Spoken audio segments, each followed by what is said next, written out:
샬롬. 2024년 신년 기도회를 마치고 처음으로 예품 매일 말씀으로 함께하는 여러분 사랑하고 축복합니다.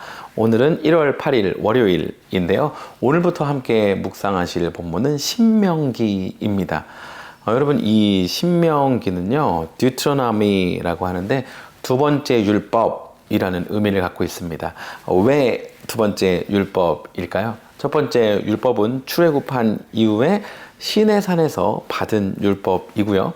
그 이후에 40년 동안 광야 생활을 하고 나서 지금 모압, 그러니까 가나안 땅 바로 앞에서 가나안 땅에 들어가기 이전에 모세가 그동안에 있었던 일을 기억하고 또 이스라엘에게 이제 어떻게 하나님의 말씀을 따라 살아야 하는지, 가나안 땅에서 어떻게 살아야 하는지에 마음을 담아 다시금 선포하고 또 설교하고 있는 내용입니다. 그래서 두 번째 율법이라고 부릅니다. 그러니까 하나님께서 함께 하셨던 것을 기억하고 감사하고 이제 앞으로 또 하나님의 뜻을 따라 살자라고 다짐하고 있는 것입니다. 어제 설교 내용과 아주 많이 동일하게 우리 이렇게 다시 살면 안 된다. 다시 일어서고 다시 도전하자 하는 그런 내용인 거죠. 그러니까 1절에요. 내가 다시 이것을 가르치고 알려줄 건데 이것을 지키고 따라라. 그러면 너희가 살 것이다. 무슨 이야기죠?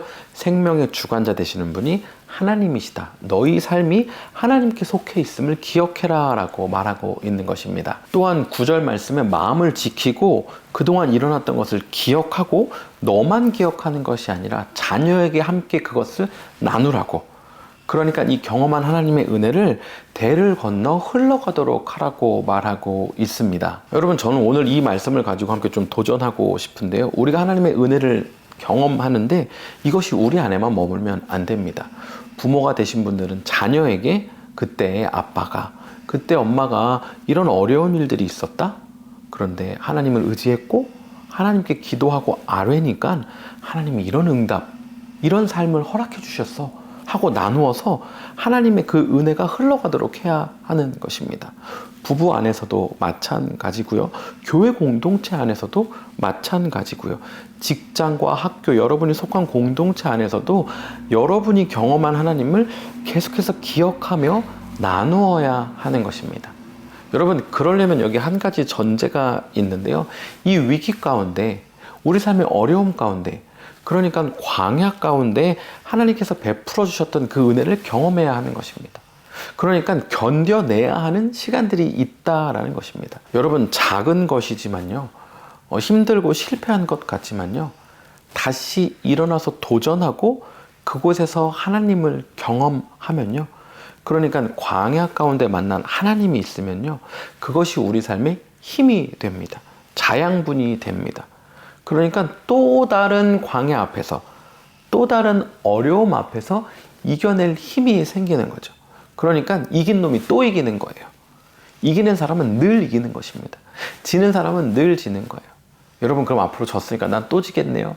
이것이 아니라 여러분 지금 처해 있는 삶의 자리에서 하나님을 찾으십시오. 하나님을 부르십시오. 그리고 우리의 생명 되시는 하나님의 율례를 따르십시오. 그리고 그곳에서 일하신 하나님을 마음속에 기억하고 간직하고 잊지 말고 나누는 그런 저와 여러분 되면 좋겠습니다. 오늘 하루 그 하나님의 은혜를 반드시 경험하길 간절히 소원하며 오늘도 샬롬입니다.